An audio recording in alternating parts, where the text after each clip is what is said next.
Teach for America Los Angeles, Journey to the Classroom, the core member experience. Very glad to have you here. My name is Lyda Jennings, and I'm the Executive Director of Teach for America Los Angeles. And we are so excited for you to hear directly from two of our teachers. Now we refer to our teachers as core members. I know many of you know that. And tonight, the core members joining us are Andrea and Derek. And you're going to hear from them about their experience in the course so far, what they've learned along the way, and some of their highs and lows. We know we all have them, but in particular for teachers right now, there are a lot of highs and lows. But before we jump in, I'd just like to share a bit about Teach for America and how we develop leaders dedicated to educational equity for those of you who are newer to our work. So first of all, LA region, which actually includes Orange County, is one of 48 regions across Teach for America. We recruit outstanding and diverse leaders. Many of those folks are on the call with us tonight to make an initial 2-year commitment to teach in high need schools. Most of our core members, so again, that's our first and second year teachers, actually stay in the classroom beyond that 2-year commitment, while others go on to expand opportunities for students and communities by affecting change in other systems and other sectors. All that intersect with and affect public education, like law, policy, medicine, business, etc. Currently in Los Angeles, we have 190 core members, the first and second year teachers, and we refer to these as our 2021 core and our 2022 core. So that 2022 core just started a few months ago. And these folks teach more than 14,000 students each and every day across 103 school partner sites. Now, I'm excited to introduce y'all to our moderators for today's event, two of our amazing team members here in Los Angeles. Julieta Zarate, Manager of Core Member Development, is part of our new teacher support team and works very closely with our first-year core members. And Declan Gruber, Director of Core Impact, leads a team of our coaches in supporting first and second-year core members development. Now, I'll pass the mic on. Again, thank you so much for being here tonight. We really appreciate your time and hope this is an informative and enjoyable event for everyone. Julieta and Declan are going to explain TFA's summer training model. So why don't y'all take it away? Thanks for kicking us off, Lyda.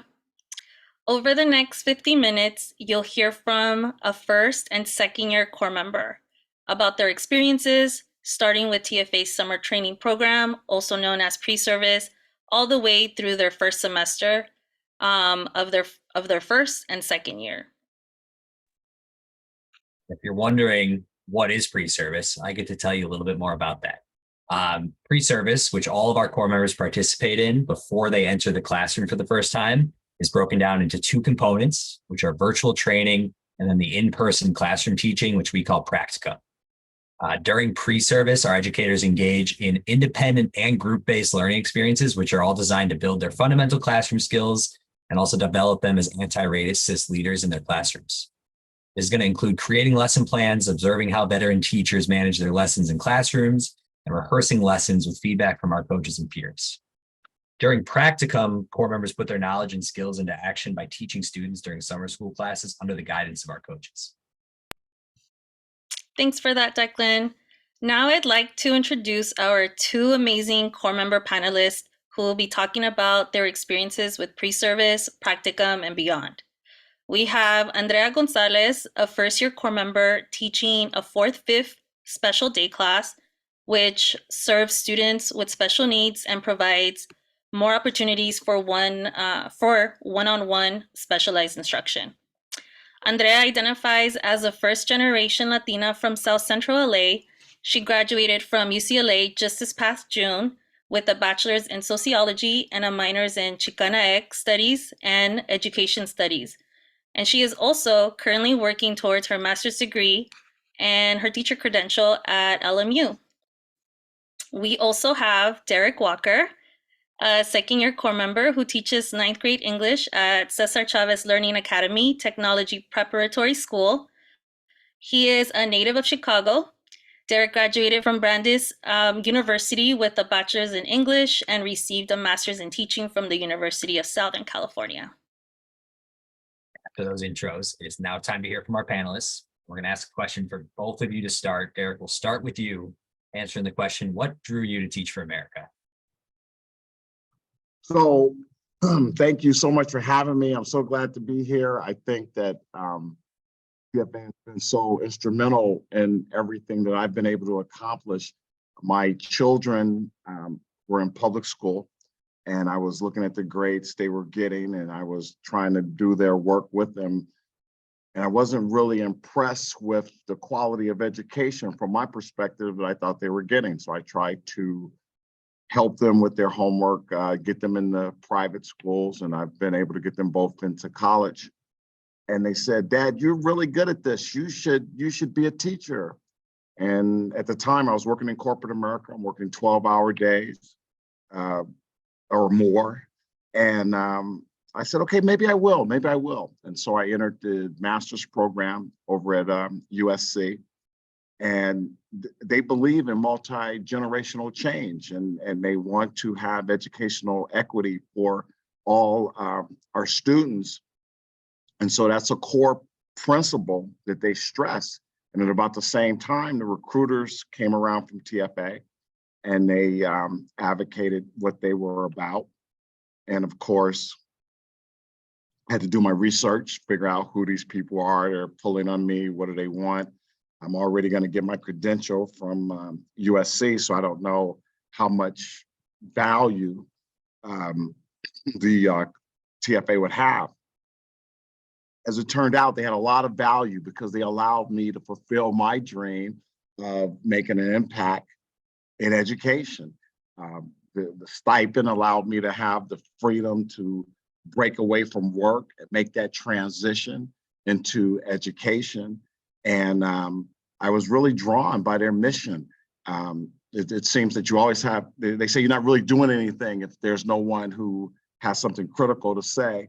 So there were people that had some critical things to say, but I found that the TFA core people are some of the nicest, most sincere, dedicated people that you'll ever meet.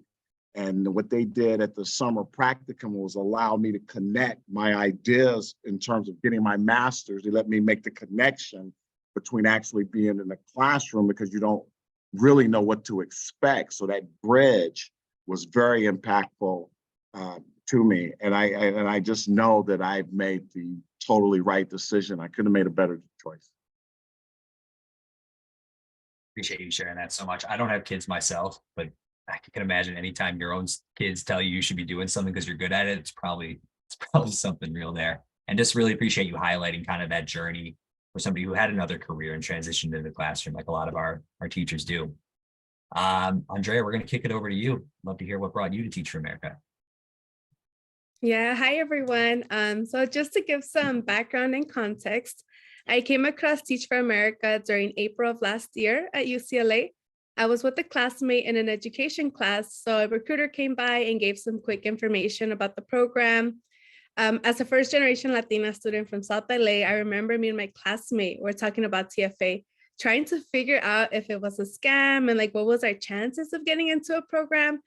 We were like, it sounds too good to be true. But like as our fall quarter approached, me and that same classmate were talking about like, what in the world are we going to do after we graduate?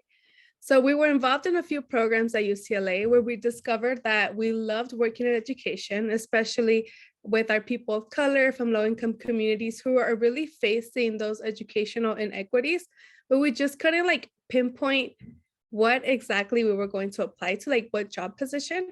So we did some investigating, and Teach for America appeared once again. And I personally never pictured myself as a teacher. I thought to myself that I would work any position in education, like a counselor or advisor, but not a teacher, because I was scared because I heard how hard it is to be a teacher. So I reached out to a TFA representative and I asked like what positions they offered. And the person responded with this: teaching is a great way to start a career path in education because it will help you understand the dynamics of a classroom and how it is working with students before jumping into other positions that require some background knowledge and experience. And although it sounds like a no-brainer, I had not thought about it that way. So I thought to myself, like, how was I going to jump into being a counselor or an advisor without understanding how the classroom works from a perspective of an educator? So I applied to TFA and a few other programs, but what attracted me to TFA the most was the support, honestly, and the resources. I met with an ambassador. They helped me prep for the interview. The communication was always there with the coaches and other members. So when I received that acceptance letter and my offer, I was happy and I was really excited. I was like, yay, like I'm out here making it. TFA offered me the teaching salary, and I have the opportunity to work towards my master's in education. So I was like, what more could I want? My parents were so happy and supportive, and the TFA team led me throughout the whole way with the scholarships, financial support.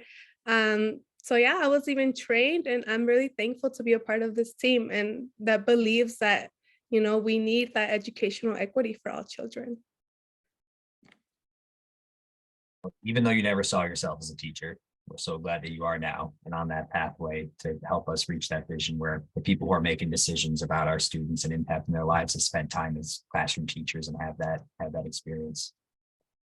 We get done kicking it to you. Yeah, thank you.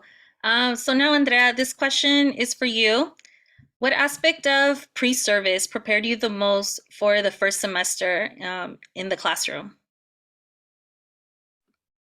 Yeah, so during TFA summer training program, I feel like what prepared me the most was the co-teaching experience in the classroom. So 4 core members are assigned to teach one class. And it was at that moment where we're able to like apply and put to practice everything we learned about like creating an inclusive classroom, coming up with classroom procedures and routines, establishing and building those relationships with students. So I remember how the 4 of us worked together to engage these students and like come up with lessons, making it fun. And that's what you really do as a teacher, you know, in schools, we all work together to ensure that the students are receiving that equitable education. Every Tuesday, we gather with grade level teachers to talk about collaborations, and we share resources. So that exposure to like working with other people was really necessary and helpful before starting in the fall. So I really enjoyed also the constant feedback and support that we received in the summer program. I remember the supplies, they helped us with navigating the curriculum, how to differentiate and scaffold lessons, instructional strategies. So it was really nice having this co-teaching experience before having like a whole classroom instead of students to yourself. So even now, TFA, you know, still comes to my school site and they're supporting me. So it's really nice that that summer program really offered that support.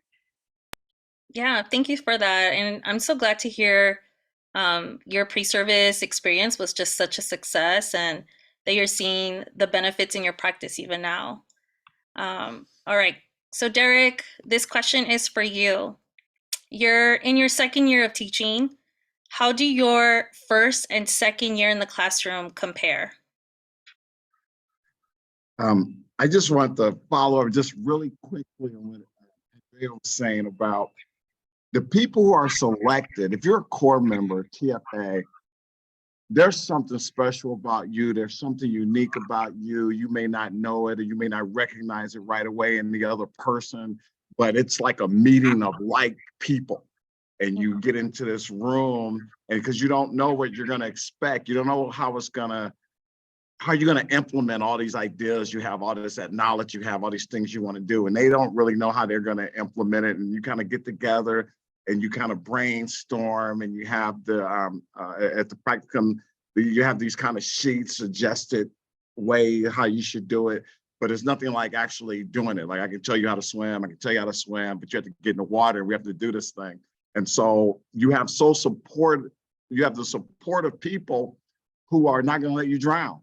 They're going to tell you, well, hey, let's do it like this. Let's try this. And you don't feel like you're alone, so that when you actually have to go the distance and you find yourself in that first classroom, you're like, I can do this. I've done this. I've had the support. I've had people lift me to help me. So, and that's that first meeting. They have all the core members come down, and the energy is just through the roof.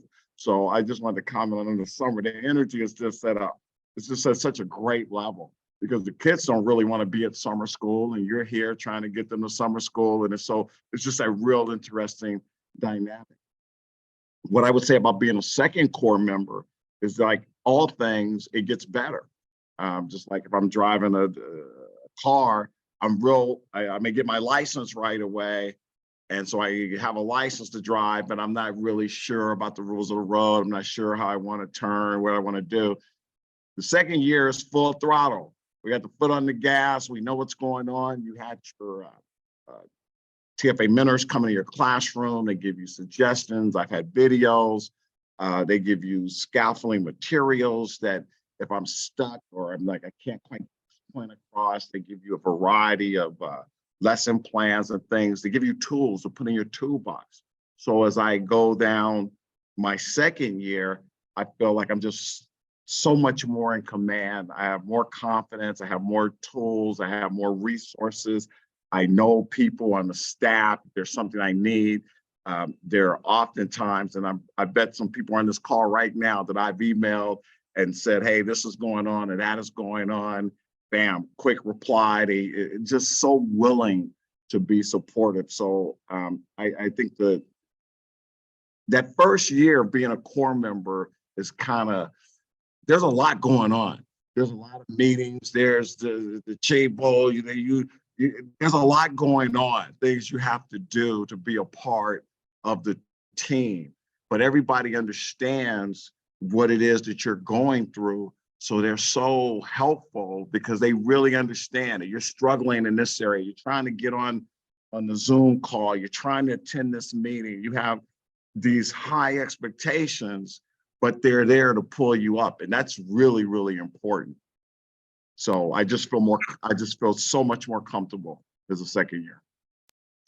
Yeah, and I would say that just about anyone who's experienced their first year teaching in this room, sympathizes with that. First year of teaching is very difficult, right? But I feel like it's also really powerful to hear you say how much you have grown from like your first year going into your second year. I know your students truly recognize your investment in their education and in their own development as well. Thank you. Yeah, and as we've been saying, like we know teaching is hard, whether you're a first or second year teacher, like Derek and Andrea here, or whether you've been doing it for 5, 10, 25 years, it's a hard job and it brings new challenges every year. We're going to zoom in on some of those challenges right now. So I'm going to start with Derek here and then Andrea, I'm going to kick it to you next. So the question is, what are the most challenging moments you've experienced in your classroom so far this year? And then how were you able to utilize your TFA supports like training or your coach to address those challenges? Well, when we agree to teach with TFA, we even make a difficult job more difficult because we go to the high need schools. And so, as I told you earlier, I took my kids from public school to private schools and followed their progression in private school. And one of the things I noticed is the resources. The high need schools are just so without resources. And so what TFA helps is level that playing field, give us resources so that we can reach out to the children and help them understand, help with lesson plans, because what you find is children learn differently. And so you may have the greatest lesson plan in the world, but it may only hit about 10 of your kids who are ready to receive that lesson. And so you have core members and mentors and resources that you can say, well, hey, I don't really think they understood where I was going. One of the things that TFA gave me was the ability to be reflective in my practice. I really appreciate that because I could share what was happening and reflect and figure out how to mold my lessons and put that differentiation into teaching that's so necessary to be successful, because they have that vast resources and you can tap into it and you can talk to people and talk about that 1 or 2 kids that are like different, have a different learning style, and then you can be able to reach them. So in essence, even though you're just beginning to teach, you have all these resources available and all this rich history of people who have had similar problems that you can tap into that makes you seem like an expert.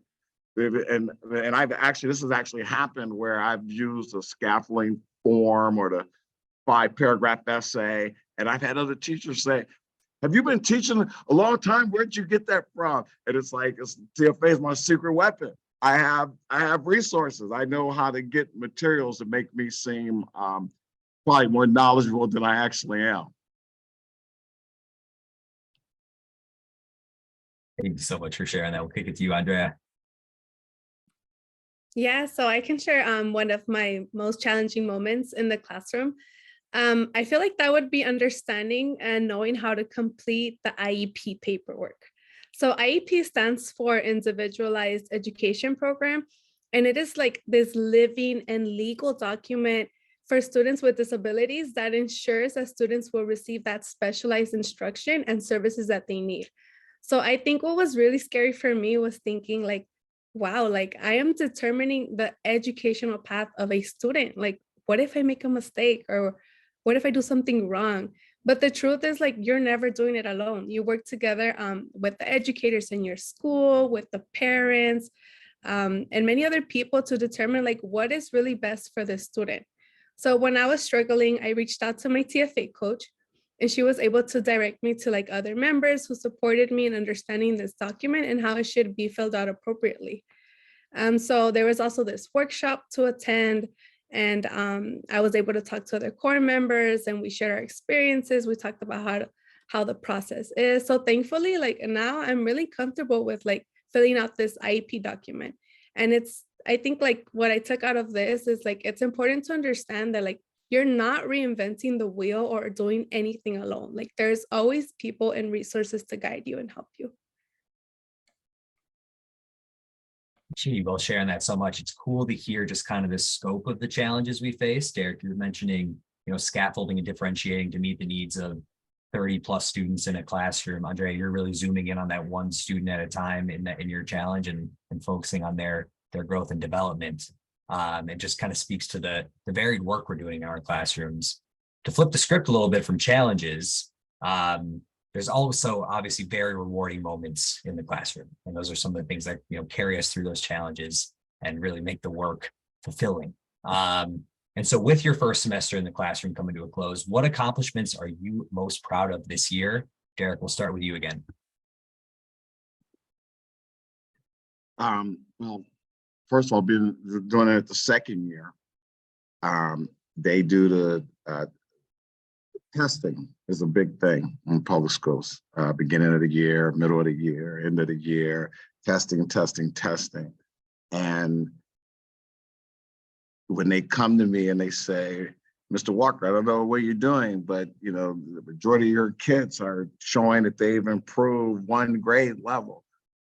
That's a big deal. That puts a smile on your face. You feel like, okay, not only you're listening to me, you're learning from me, and I'm helping improve your life. So that was a proud moment. But I also I coached the girls varsity basketball team, and I get a chance to meet the parents, and I get the chance to organize. I organized the Schoology for parents and showed them how to tap into their kids' grades and see what they're doing. And when I first, just coming out of this COVID thing, when I first tried to put the parents together, they were like, we don't know about that. We don't know if you're going to get that many parents to come or whatever. We're going to get their IDs together for you, because all the parents have IDs where they can access their kids' grades, but we don't know if that many people are going to come.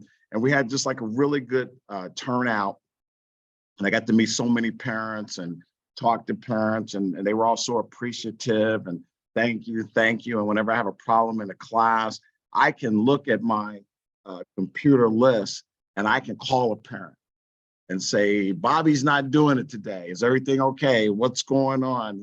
And so it's not just on me to turn a kid around, but I'm part of a larger network that includes their immediate family. And that's the type of community impact that I wanted to have, that I always wanted to have. And I feel like I'm making inroads, and they know me. They know who I know. Mr. Walker. Mr. Walker's on the phone. Mr. Walker's looking for you. So they feel like is bigger than just this classroom. We're bigger than that. We're actually reaching the community, and I can make a phone call to your parents and make something happen that maybe you wouldn't be able to go along with the program in the class. But if you know you're going to go home and have those consequences, then you're going to be more willing to participate with me. So those are two accomplishments that I'm extremely proud of. Amazing. Andrea, take it away. Yeah, so like you said, I definitely agree. Teaching is hard, but it has been rewarding, and I do have some accomplishments to share. One of those, and it's something that I've been recognized by TFA, by my LMU instructor, and even the school principal, is my classroom management. So like as a teacher, it is essential to have management because it creates like this safe and inclusive and fun learning space where students are comfortable learning. So before starting to work on my very first day, I remember like the teachers were giving me a heads up on two particular students that were going to be in my class who are known for elopement, which means like the students leave an area without permission. So these students, they would leave the classroom for more than half of the school day, losing that learning time, and they would just wander around the school. So the students did this for almost the whole school year. And I am proud to say that those same students have remained in my classroom for like 99% of the time with like very minor setbacks. So I think that was something that I took like from this was that like it's very important to like hear what you're like hearing about students, but take that time to get to know those students yourself and create that relationship with them. So we focused a lot on community building, social emotional learning before diving into the academics. And they love working towards the goals and incentives. So in my classroom, I have the classroom books and the class store, and it gets them like looking forward to learning, participating, and engaging with the material. And another accomplishment that I have is that I've been helping students with like their self-esteem and their confidence. So as I was getting to know my students, I realized that many of them had a very low self-esteem. And a part of that was because they're placed in special education without an explanation or understanding why. For example, I had a student who would tell every single person he met, I don't know how to read. I'm dumb. And that would break my heart. So like we worked on it, and I'm really proud to say that with this student, we were able to change his mentality, and he no longer says this. In fact, this student is now reading words like funny and like longer words when he was really stuck at that CVC, which is like 3-letter words. So there's progress, and there's those aha moments with the students, and that's really rewarding for me.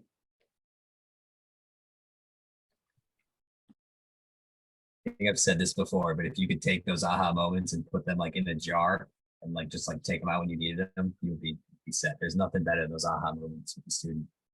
And Derek, I know you mentioned like the role that like parents and like that kind of village around a student can have in supporting the student.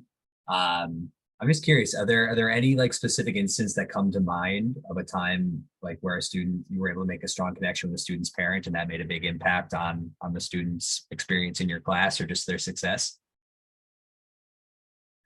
Yeah, I wanted to say to Andrea that it's so funny that like when you tell a story, how we all have that common experience where we all have something similar that happens. And I think that's why, like if you meet a teacher, you know, they have that bond that they have.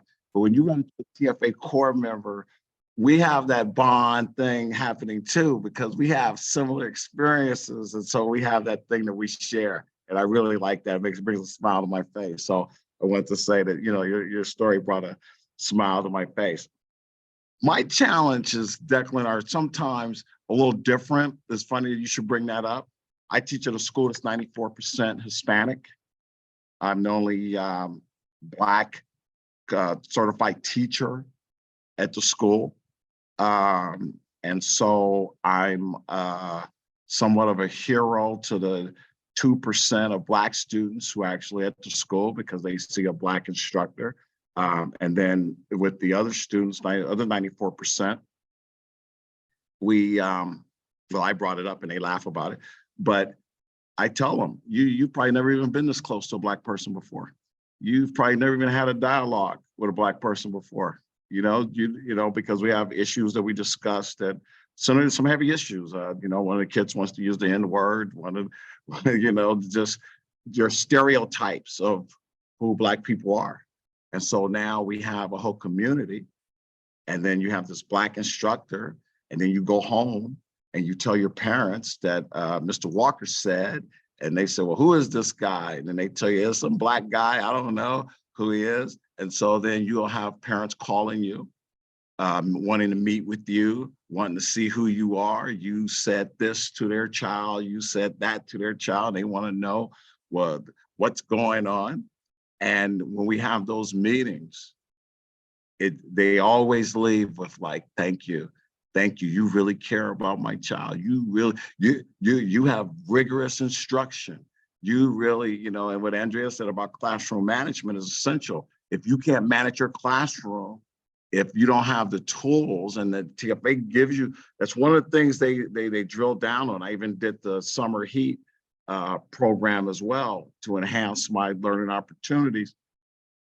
If you don't have control of your classroom, you can't teach anything because you're dealing with management issues. So when we talk about being in the community, I think that not only are we educating, we're also hopefully changing minds and changing hearts and being able to have people of color truly work together and get this education, equity that we all are seeking. Yeah, and I appreciate you naming the ways that the identity of our teachers and our students is at play in the classroom. And in a city that has large amounts of segregation, oftentimes our teachers are working across lines of difference. And part of the work we do in supporting that identity development is so important in terms of being able to successfully support classrooms, support students. It's absolutely important, and you have to address the elephant in the room. You have to address it head on. When I told my children, I said, well, I went to school, they gave me the master's, I went, took the test, they gave me the test. I'm gonna be in the classroom. I got this Black Lives Matter sign, what do you think? And they said, no, you better take that sign. You have to be unapologetically who you are. And so we have a Black Lives Matter that hangs from the wall. And that's just crazy in a school that's 94% Hispanic, and it generates a lot of conversation, let me tell you. And I'm here for it. Yeah, and I appreciate you, Derek, for naming that, and something that I've shared with other core members and like people on my team as well is that I didn't have a Black teacher until I was in grad school. And so just like hearing you say that, like, it's just so powerful. And, thank you for that vulnerability and just that honesty in general. Thank you. You're welcome.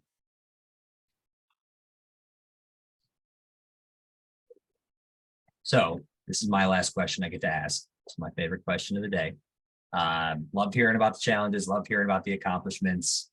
We're going to try and zoom in on one student, and hopefully both of you are able to share a story about just one of your favorite experiences with a student or with a group of students that you've had this year. Andrea, if you don't mind, I might start with you here. So what is just one of your favorite experiences with a student? Yeah, so one of my favorite experiences so far was actually during our mini Halloween party in the classroom. So a student was super excited and happy that he said, "This is the best day ever."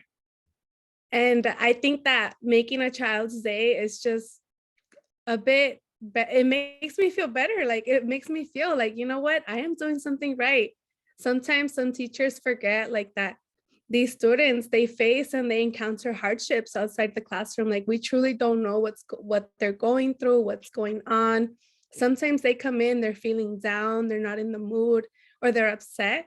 So hearing a student say that their best day ever consists of being at the school, in my classroom, with me and their peers, with a small candy bag and a Halloween cup that I bought them, analyzing characters about an educational Halloween movie. Yeah, like, that makes me happy. So sometimes that's what students need. It's not always, just about academics. Students need positive and fun learning. So that day I remember I was like stressing and gathering like last minute Halloween gifts, but it became so worth it for that student and all the other students. So yeah, there's just a lot of ways of making learning fun, memorable, and rewarding. So that's been my favorite experience so far, hearing that student say that. That's the best day ever. Can't see other people on the call. I can only see us four right now, but I bet there's a lot of smiles behind these screens going on. Derek, passing it to you. One of your favorite experiences with a student or a group of kids? Yeah, I heard that question and I have so many, I have so many. When you have to get control of your classroom. That's the first thing. And sometimes that comes off a little harsh. We talked about one of the things you could tell your new self. One thing your old self could tell your new self, and it would be like to have that patience because kids have been running wild, doing what they want to do, and then you come in and try to impose a little discipline, and they can feel some kind of way about you trying to inject some discipline into their lives. But they have I'm going to pick our proudest moment is they have this thing called a turkey ball at our school.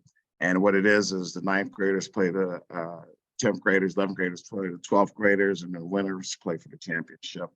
And of course, ninth graders, they're not supposed to win anything because they're ninth graders. They're just coming to school.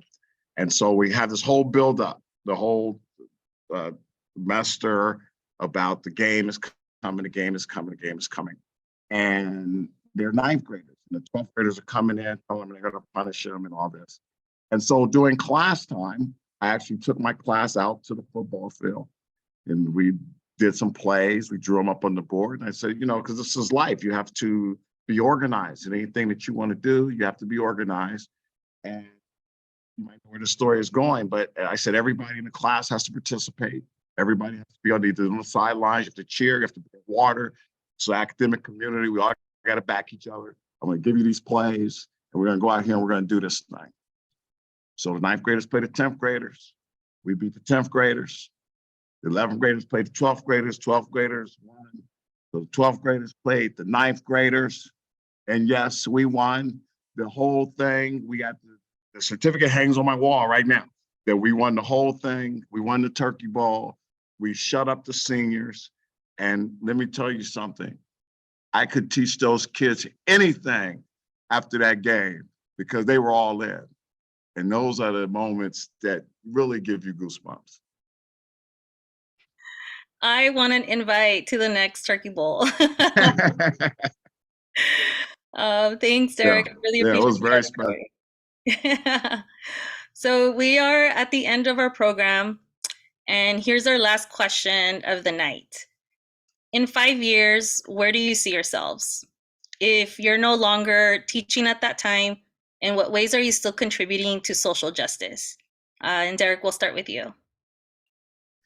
Yeah, I 5 years is such a short time. Life goes by so fast. I totally enjoy the classroom. I think that's where the action is. That's where you're having the impact. But I do know, and one of the things I've learned through, the word escapes me right at the moment. What do we have? We have the affinity groups. TFA has affinity groups and gives you a platform where you can share your experience with other members that you share identity with. One of the things that we know is that we need people who are sensitive to diversity and leadership positions to direct the educational philosophy and pedagogy of what we're trying to instill in these classrooms. So I know that we need diversity at a higher level. So many times I've been thrown, it's been suggested to me, oh, you should be in administration, you should be in administration. And I'm like, oh, leave all this fun, because the administrators seem so stressed all the time. So I know that we need to have educational diversity that comes from a higher place than the classroom. And so if I had to give up the classroom in 5 years, I would want to be like a director of diversity, and inclusion, or something like that. Thank you for that, Derek. What about you, Andrea? Where do you see yourself in 5 years from now? Yeah, so in 5 years from now, I really hope that I've made a difference in the lives of students. I mean, I'm already seeing it, but there's more to come. But I am planning to stay as a teacher until I feel prepared to move on to that next step in my career. I'm hoping to become like a counselor or a college advisor later on. And I would like to work in this area because honestly, like higher education is what opened the doors for me. So, and it breaks my heart knowing that like these doors are closed for so many students, especially people of color, low income, first generation students, or non-citizen students. So, one thing is like when students decide that they don't want to go to college, but a whole other different thing is like when these educational inequities are becoming barriers and they're preventing these students from reaching their educational goals. So I hope to keep working with TFA and dismantling and breaking down these barriers for students in education. But probably, I don't know, maybe a teacher, but maybe more like a counselor later on. We'll see. We'll see where life takes me. Thank you so much for that. Andrea and Derek, I believe both of your school sites are incredibly lucky to have you both. I'm most certain we will be hearing from you in 5 years and learning about all the great strides you have contributed to your school communities. I know there's a question in the chat, and I believe the first one is from Kyle. And so Kyle's question is, and either you, Andrea, or Derek can like answer, both of you. If you had the year of the Board of Education and could ask for one thing besides more money to help make students' lives better, what would it be and why?